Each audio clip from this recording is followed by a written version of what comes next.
ಗೌರಿಬಿದನೂರು ತಾಲೂಕಿನ ಉಚ್ಚೇದನಹಳ್ಳಿಯ ಸಪ್ಪಲಮ್ಮ ದೇವಾಲಯಕ್ಕೆ ದಲಿತರಿಗೆ ಪ್ರವೇಶ ನಿಷೇಧಿಸಿರುವುದನ್ನು ಖಂಡಿಸಿ ದಲಿತರು ಪೊಲೀಸ್ ಸಹಕಾರದೊಂದಿಗೆ ದೇವಾಲಯಕ್ಕೆ ಭೇಟಿ ನೀಡಿ ಪೂಜೆ ಸಲ್ಲಿಸಿದ ಹಿನ್ನೆಲೆಯಲ್ಲಿ ಎರಡು ಕೋಮಿನ ನಡುವೆ ಗೊಂದಲದ ವಾತಾವರಣ ಸೃಷ್ಟಿಯಾಗಿದೆ.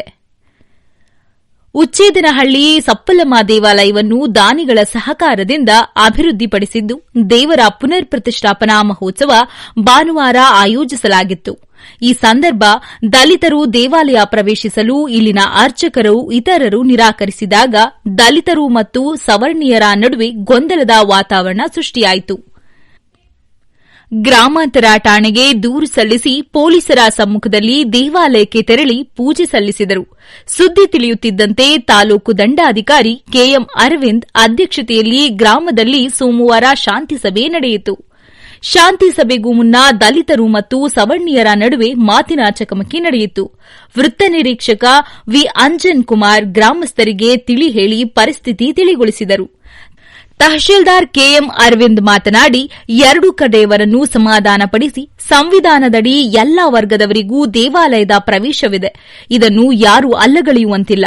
ಈ ರೀತಿ ತಾರತಮ್ಯ ಮಾಡುವುದು ಅಪರಾಧ. ಗ್ರಾಮದಲ್ಲಿ ಸರ್ವರು ಸಹಬಾಳ್ವೆ ಹಾಗೂ ಸೌಹಾರ್ದತೆಯಿಂದ ದೇವರ ಕೆಲಸ ಮಾಡಬೇಕು ಎಂದರು.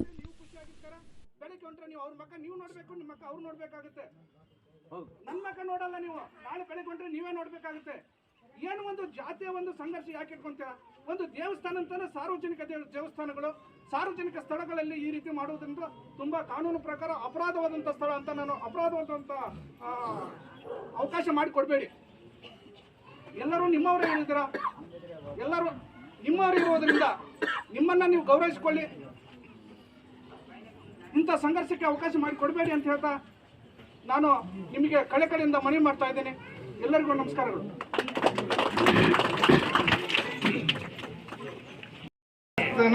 ಕಾಪಾಡಕ್ ಪ್ರಿಫರೆನ್ಸ್ ಕೊಡೋರು, ಸ್ವಾಸ್ಥ್ಯ ಯಾವಾಗ ಹಾಳಾಗ್ತದೆ ಅಂತ ಗೊತ್ತಾಗ್ತದೆ ಅವಾಗ ಕಾನೂನು ಚಾಟಿ ಬೀಸೋರೆ. ಅದು ಯಾರೇ ಆಗಿರ್ಲಿ, ಅದು ಎಷ್ಟೇ ಬಲಿಷ್ಠ ಆಗಿರಲಿ, ಅದು ನಮ್ಮ ಸಂಬಂಧ ಇಲ್ಲ. ಕಾನೂನು ಯಾವನು ಉಲ್ಲಂಘನೆ ಮಾಡ್ತಾನೋ ಅವನು ನಮಗ್ ವಿರೋಧಿನೇ, ಅವನು ಅಪರಾಧಿನೇ. ಅದು ಎಷ್ಟೇ ಶಕ್ತಿವಂತರಾಗ್ಲಿ ಸ್ಥಿತಿವಂತರಾಗ್ಲಿ. ಇಲ್ಲಿ ತಹಸೀಲ್ದಾರ್ ಸಾಹೇಬ್ರು ಮಾತಾಡ್ತಾ ಇದಾರೆ, ಗೌರವವಾಗಿ ಕೇಳೋದು ಕಲಿಬೇಕು.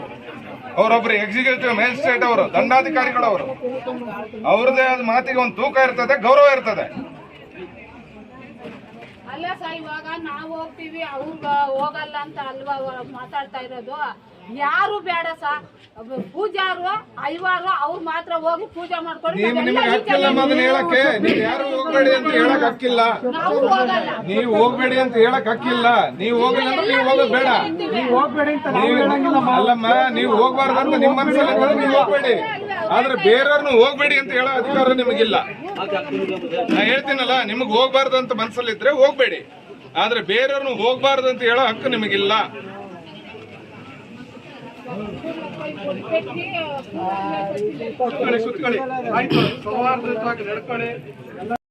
ಸರಿ ಯಜಮಾನ್ರು ನಮ್ಗೆ ಕೊಟ್ಟಿದ್ರು. 8 ವರ್ಷದಿಂದ ದೇವಸ್ಥಾನ ಕಟ್ಟಿದೀವಿ. ನಾವು ಊರಲ್ಲಿ ಏನೇ ಪ್ರತಿಯೊಂದು ಪ್ರೋಗ್ರಾಮ್ ಮಾಡಿದ್ರು ನಾವು ಅವ್ನ ಯಾವುದೇ ಕಾರಣಕ್ಕೂ ನಾವು ಬಿಟ್ಕೊಟ್ಟಿಲ್ಲ, ಬಿಟ್ಕೊಡೋದು ಇಲ್ಲ ಸರ್. ಇವತ್ತವರೆಗೂ ಜೊತೆಗೆ ಮೊದಲು ಇದ್ದಾರೆ, ಇವಾಗ ಇರ್ತಾರೆ, ಮುಂದೆನೂ ಇರ್ತಾರೆ. ಕಟ್ಟೆ ಮಾಡೋದು ಮೊದಲಿಂದ ಬಂದಿದೆ. ಅದು ಸಡನ್ ಆಗಿ ಚೇಂಜ್ ಆಗೋದು ತುಂಬಾ ಕಷ್ಟ ಸರ್. ನಾನ್ ಚೇಂಜ್ ಆಗೋದಿಲ್ಲ, ಎಜುಕೇಟೆಡ್, ಇನ್ನೊಬ್ರು ಚೇಂಜ್ ಆಗೋದಿಲ್ಲ. ಯಾಕೆ ಸರ್ ಬಿಡ್ತಿರೋ ಒಳಗಡೆ ಅನ್ಬೋದು. ಅದು ಮಾಮೂಲಿ ಊರನ್ನ ಅದು ಇದ್ದೇ ಇರುತ್ತೆ ಸರ್, ಕಾಮನ್. ಇವರೇನು ಮಾಡಿದ್ರು, ಈ ದೇವಸ್ಥಾನ ಪಾಂಪ್ಲೇಟ್ ಆಗಿದೆ, ಎಲ್ಲ ದೇವಸ್ಥಾನ ಪಾಂಪ್ಲೇಟ್ ಎಲ್ಲ ಬೇರೆ ಬೇರೆ ಕಡೆ ಎಲ್ಲ ಹಂಚ್ಕೊಂಡ್ ಬಂದಿದ್ದೀವಿ. ಇನ್ನೊಂದು 3 days ಇರೋಂಗೆ ಇವ್ರನ್ನ ಕರೆದ್ವಿ. ಏನಪ್ಪ, ಹಿಂಗೆ ಭಾನುವಾರ ದಿನ ಮೆರವಣಿಗೆ ಇರುತ್ತೆ ದೇವರು, ಮಾಮೂಲಿ ಅವ್ರ ಕಾರ್ಯಕ್ರಮ ಇರುತ್ತೆ, ನೀವು ಬಂದು ಮಾಡ್ಕೊಡ್ಬೇಕು ಅಂತ. ಆಯ್ತು ಸ್ವಾಮಿ ಅಂತ. ಆಮೇಲೆ ಏನಪ್ಪ ಸಮಸ್ಯೆ ಇದೆ ಅಂತಂದ್ರೆ ನಮ್ಮನ್ನು ಒಳಗಡೆ ಪ್ರವೇಶ ಕೊಡಬೇಕು ಅಂತ ಕೇಳಿದ್ರು. ನಾವೇನಾದ್ರೂ ಮೊದಲಿಂದ ಹಿಂಗೆ ಬಂದಿತ್ತು. ಆ ಸ್ವಲ್ಪ ಜನಗಳೆಲ್ಲ ಕೂತ್ಕೊಂಡು ಮಾತಾಡ್ಬಿಟ್ಟು ಕ್ಲಾರಿಫೈ ಮಾಡಿ, ತುಂಬಾ ಸುಸ್ತಾಗೋಗಿದ್ದೀವಿ. 7 ವರ್ಷದಿಂದ ದೇವಸ್ಥಾನ ಕಟ್ಟಿ ದೇಣಿಗೆ ತಗೊಂಡೆಲ್ಲ ಮಾಡಿ ಸುಸ್ತಾಗೋಗಿದ್ದೀವಿ. ಸ್ವಲ್ಪ ಟೈಮ್ ಕೊಡಿ, ಈ ಪ್ರೋಗ್ರಾಮ್ ಮುಗಿದೋಗ್ಬಿಡ್ಲಿ. ಪ್ರತಿಷ್ಠಾಪನೆ ಪ್ರೋಗ್ರಾಮ್ ಮುಗಿದೋದ್ಮೇಲೆ ಊರವರೆಲ್ಲ ಕೂತ್ಕೊಂಡು ಮಾತಾಡಿ, ಇಲ್ಲಿ ತನಕ ಬರಬೇಕು, ಏನು ಹೆಂಗೆ ಏನು ಮುಂದೆ ಮಾತಾಡೋಣ ಅಂತ ಭರವಸೆ ಕೊಟ್ಟಿದ್ದೀನಿ ಸರ್. ನಾರಾಯಣಸ್ವಾಮಿ ಅನ್ನೋರ್ಗೆ ಇಲ್ಲ, ಅವ್ರ ದೊಡ್ಡಪ್ಪ ಚಿಕ್ಕಪ್ಪಂದೆಲ್ಲ ಸಿಕ್ಕಿದ್ದಾರೆ, ಅವ್ರ ಹತ್ರ ಎಲ್ಲ ಮಾತಾಡಿದೀವಿ. ನಾವು ಪ್ರತಿಯೊಂದು ಸಣ್ಣ ಮೀಟಿಂಗ್ ಹಾಕೊಂಡು ಅವರಿಂದ ನಾವು ಯಾವ ಪ್ರೋಗ್ರಾಮು ಮಾಡಿಲ್ಲ ಸರ್, ಮಾಡೋದು ಇಲ್ಲ ಸರ್. ಯಾಕಂದ್ರೆ ಒಂದೇ ವರಂತ ನಮ್ಮ ತಾತನ ಕಾಲದಿಂದ ಹಂಗೆ ಬಂದಿದ್ದೀವಿ, ಮುಂದೆ ಹಂಗೆ ಹೋಗ್ಬೇಕು ಅಂತ ಆಸೆನೂ ಸರ್. ಅವ್ರ ಮಿಸ್ಟೇಕ್ ಏನ್ ಮಾಡ್ಕೊಂಡ್ರು ಗೊತ್ತಿಲ್ಲ, ಅಟ್ಲೀಸ್ಟ್ ಬರ್ತಾ ಇದೀವಿ. ನಮ್ಗೊಂದು ಅವಕಾಶ ಕೊಡಿ ಅಂತಿದ್ದು, ಅದನ್ನ ಅಲ್ಲೇ ಪಾಠಲ್ಲೇ ಡಿಸಿಷನ್ ತಗೋಬೋದಿತ್ತು ನಾವುಗಳು. ಬಟ್ ಅವ್ರು ಏನ್ ಮಾಡಿದ್ರು, ನಮ್ಮ ಇಲಾಖೆಯವ್ರನ್ನ ಜೊತೆಗೆ ಇಟ್ಕೊಂಡ್ ಬಂದ್ರು. ಸ್ವಲ್ಪ ಬೇಜಾರಾಯ್ತು ಸರ್. ಊರನ್ನು ಬಿಟ್ಬಿಟ್ಟು ಅದೇ ಇಲಾಖೆಯವ್ರು ಇರ್ಬೇಕು, ನಾನು ಇಲ್ಲ ಅಂತ ಹೇಳ್ತಿಲ್ಲ, ಬಟ್ ನಮ್ಗೆ ಯಾರು ಗಮನಕ್ಕೆ ತರಲಿಲ್ಲ. ಸಿಬ್ಬಂದಿ ಕರ್ಕೊಂಡ್ಬಂದು ಒಳಗಡೆ ಬರುವಂತದ್ದು ಏನಿತ್ತು ಸರ್, ಒಂದು ಇಂಟಿಮೇಷನ್ ಸಮೇತ ಕೊಡಿಲ್ಲ ಸರ್ ನಮ್ಗೆ. ಸಡನ್ ಆಗಿ ಪೊಲೀಸರು ಬಂದ್ರು, ನುಗ್ಗಿದ್ರು, ಹೋದ್ರು. ನಾವೆಲ್ಲ ಈ ಕಡೆ ನೋಡ್ಕೊಂತಿದ್ವಿ, ಸಡನ್ ಆಗಿ ಬಂದ್ರು, ಹೋದ್ರು. ಅವರು 5 ನಿಮಿಷ ಇರಲಿಲ್ಲ ಗುಡಿಯಲ್ಲಿ. ಸಾಹೇಬ್ರು ಪಾಪ ಕಂಟ್ರೋಲ್ ಮಾಡಿದ್ರು, ಜಗಳ ಮಾಡ್ಕೋಬೇಡಪ್ಪ ಮಾತಾಡೋಣ, ಸಾಹೇಬ್ರು ಕಂಟ್ರೋಲ್ ಮಾಡಿದ್ರು. ಬಟ್ ಯಾರು ಕೇಳೋದಿಷ್ಟ, ಯಾಕಂದ್ರೆ ಆ ಟೈಮ್ ಹಂಗೆ ಆಗೋಗಿತ್ತು ಸರ್. ಸಡನ್ ಆಗಿ ಹಂಗೆ ಬರೋ ಬಂದ್ರು. ಹಿಂದಿನ ದಿನ ಇಲ್ಲ, ಅದು ಮೊದಲಿನ ಎಲ್ಲ ಊರವರೆಲ್ಲ ಬಂದು ಕೂತ್ಕೊಂಡು ಸಮಯ ನಮ್ಗೆ ಹಿಂಗಾಗಿಲ್ಲ, ಹಿಂಗಾಗಿದೆ ಅಂದಿದ್ರೆ ಊರೆಲ್ಲ ಕೂತ್ಕೊಂಡು ಡಿಸಿಷನ್ ತಗೊಂಡು ಆಯ್ತಪ್ಪ ಬಿಡೋಣ, ಏನೋ ಒಂದು ಅದು ಫರ್ದರ್ ಏನೋ ಮಾಡ್ಬೋದಿತ್ತು. ಅದಕ್ಕೆ ಅವಕಾಶನೇ ಅವರು ಕೊಡಲಿಲ್ಲ ಸರ್ ನಮಗೆ. Thank you sir. ಬಹಳ ಮುಖ್ಯ. ಪ್ರವೇಶ ಅನ್ನೋದು ಒಂದು ಪದ ಆದರೆ ನಮಗೆ ಪೂಜೆ ಮಾಡಕ್ಕೆ ಬಿಡಲಿಲ್ಲ ಅನ್ನೋದು ಇನ್ನೊಂದು ಪದ ಆಗುತ್ತೆ. ಪೂಜೆ ಮಾಡಕ್ಕೆ ಬಿಡಲಿಲ್ಲ ಅಂತಂದರೆ ಸ್ವತಃ ನಾವೇ ಹೋಗಿ ಹಣ್ಣು ಕಾಯಿ ಒಡೆದು ಮಾಡಿ ದೇವತೆಗೆ ಒಂದು ಅರ್ಚನೆ ಮಾಡಿ ಬರೋದೇ ಒಂದು ಪೂಜಾ ಕ್ರಮ. ಪ್ರವೇಶ ಅಂತಂದರೆ ಜಸ್ಟ್ ಬಿಲ್ಡಿಂಗ್ ಒಳಗೆ ಎಂಟ್ರಿ ಆಗೋದು ಪ್ರವೇಶ. ಇದಕ್ಕೂ ಅದಕ್ಕೂ ಭಾಳ ವ್ಯತ್ಯಾಸ ಇದೆ. ನಮಗೆ ಮೊದಲು ಅವ್ರು ಹೇಳಿದ ನಮ್ಮ ಪ್ರವೇಶವಿಲ್ಲ ಅಂತ ಹೇಳಿದಾಗ, ಇವಾಗ ಹೇಳ್ತಾ ಇದ್ದಾಗ ನಿಮ್ಮ ಸಮ್ಮುಖದಲ್ಲೇ ನಮಗೆ ಪೂಜೆ ಮಾಡಕ್ಕೆ ಬಿಡಲಿಲ್ಲ ಅಂತ ಹೇಳ್ತೀವಿ. ಇದು ಭಾಳ ವ್ಯತ್ಯಾಸ ಇದೆ. ಅವ್ರಿಗೆ ಸ್ಪಷ್ಟವಾಗಿರಬೇಕು ಅವ್ರಿಗೆ ಅವಶ್ಯಕತೆ ಏನಿದೆ ಅಂತ. ಮೊದಲು ಹೇಳಿದ ಅವಶ್ಯಕತೆ ಏನು ಅಂತಂದರೆ ನಮಗೂ ಪ್ರವೇಶ ಬೇಕು ಅಂತ ಅವ್ರ ರಿಕ್ವೆಸ್ಟು. ನಾವು ಅದಕ್ಕೆ ಡಿನೇ ಮಾಡಿಲ್ಲ, ಇಲ್ಲ ಅಂತ ನಾವು ಹೇಳಿಲ್ಲ. ಸೂಕ್ತವಾದ ಪ್ರವೇಶ ಮಾಡಿಕೊಡ್ತೇವಪ್ಪ, ಈ ಕಾರ್ಯಕ್ರಮ ಮುಗಿದ ಕೂಡ ನಿಮಗೆ ಹೇಗೆ ಬೇಕೋ ಹಾಗೆ ಮಾಡಿಕೊಡ್ತೇವೆ ಅಂತ ಭಗವತಿ ಕೊಟ್ಟಿದ್ದೇವೆ. ಅದು ಕ್ರಮ ಎಲ್ಲ ಮುಗಿದ ಮೇಲೆ ತಾವು ಜೊತೆ ಕುಳಿತು ಮಾತಾಡಿ ಸಹಮತದಲ್ಲಿ ಮಾಡಿಕೊಡ್ತೇವೆ ಅಂತ ಸ್ಪಷ್ಟವಾಗಿ ಹೇಳಿದ್ದೇವೆ. ಅದನ್ನು ಅವಾಗ ಮನಸ್ಸಲ್ಲಿ ಇಟ್ಕೊಳ್ಬೇಕು. ನಾನು ನನ್ನಿಷ್ಟಕ್ಕೆ ಒಬ್ಬ ವ್ಯಕ್ತಿತ್ವವಾಗಿ ಅಭಿಪ್ರಾಯ ಕೊಡ್ತೇವೆ, ಎಲ್ಲರ ಸಹಮತದಿಂದಲೇ ನಾವು ನಡೆಸ್ಕೊಂಡು ಹೋಗ್ತಾ ಇದ್ದೇವೆ. ಇದಕ್ಕೆ ಒಂದು ಸಣ್ಣ ಎವಿಡೆನ್ಸ್ ನನ್ನ ಹತ್ರ ಇದೆ. ಏನು ನಾವು ಸಹಮತದಲ್ಲಿ ಇದ್ದೇವೆ ಅನ್ನೋದಕ್ಕೆ ಇವತ್ತು 9ನೇ ತಾರೀಕು, ನೆನ್ನೆ 8ನೇ ತಾರೀಕು, 1ನೇ ತಾರೀಕು ಈ ತಿಂಗಳಲ್ಲಿ ವಿಗ್ರಹನ ಇನ್ನೊಂದು ದೇವಸ್ಥಾನದಲ್ಲಿ ನಾವು ಎತ್ತಿಟ್ಟಿದ್ವಿ. ಅದನ್ನ ಈ ದೇವಸ್ಥಾನ ತಗೋದಿಕ್ಕೆ ಮೆರವಣಿಗೆ ಮಾಡಿಕೊಂಡು ಬಂದಿದ್ದೇವೆ. ಆ ಮೆರವಣಿಗೆಯಲ್ಲಿ ಎಲ್ಲ ತರ ಕೋಮಿನವರು ಸಹ ನಮಗೆ ಸಹಕಾರ ಕೊಟ್ಟಿದ್ದಾರೆ. ಅದರಲ್ಲಿ ಆ ಸಮಯದಲ್ಲಿ ನಮ್ಮ ಹತ್ರ ಒಂದು ವಿಡಿಯೋ ಎವಿಡೆನ್ಸ್ ಇದೆ.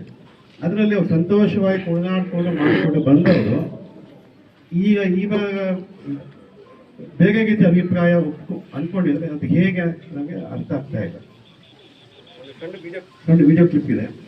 ಆಯ್ತು, ಪರವಾಗಿಲ್ಲ, ಹೇಳಿ ಹೇಳಿ, ಅರ್ಥ ಆಗ್ತದೆ, ಹೇಳಿ. ಮುಂದೆ ಹೇಳಿ, ಮುಂದೆ ಹೇಳಿ, ಮುಂದೆ ಹೇಳಿ, ಅಷ್ಟೇನಾ?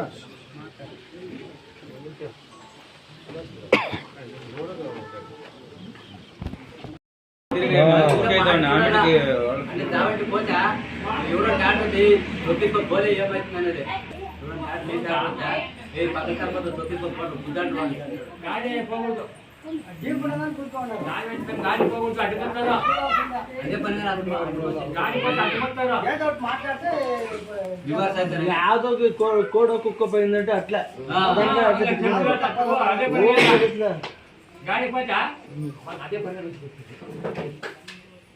కావాలని చూద్దాము అలా వాళ్ళు పెట్టా మనం ఏడుతన్నా రేపు ఏమన్నా మిస్టేక్ అయితే వాళ్ళదే జవాబారి. సెటిల్మెంట్ చేసి శాంతి సభ చేసి నెమ్మదిగా బతుకతలు చేసి పోయే జవాబారి మాదే. అది కావాలి. తొందర అయితే సెంట్రల్ ఐడియా సెంట్రల్ జైలు వాళ్ళు నిన్నే చెప్పా, ఎవరు ఏమన్నా తొందర చేసుకోండి అంటే మీరు తిప్పేది కూతురు వేసేది, నేను గెలుస్తానేమో చేతి ఎఫ్ఐఆర్ చేసేస్తామని సర్కార్లో. సీనప్పుడు ఎట్లా అది సీనప్పుడు ఎట్లా సీనప్పుడు మీరు గెలిచిందే కదా చైర్మన్ అయితే కదా వాళ్ళు ఉన్నారు కదా, వాళ్ళేం లేదా ముందుకు వచ్చేస్తా జనంలో మాట్లాడుతుంటే అదంతా ఒకటే, ముందుకు వచ్చేలేదు. సీనప్పుడు మాట చెప్తాను అన్నా, ఇద్దరు లేనప్పుడు ఇంటర్ అయ్యి నేను వాడుకుంటుందా అని చెప్తాను సీనప్పటికి. లేదే పుట్టాము దీంట్లో వాళ్ళు ఎవరు ముందుకు రాలేదు, ఎవరు రాలేదు. వీళ్ళే అంత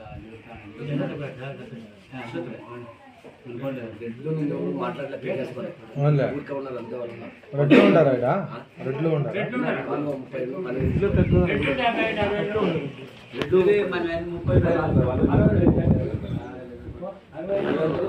మన గణపతి వచ్చారు ముందు నిలబడికే బాబా ముందు నిలబడికేనే ఊడన్నా వచ్చింది నిజం వినకుండా బుక్ అయిపోతుంటే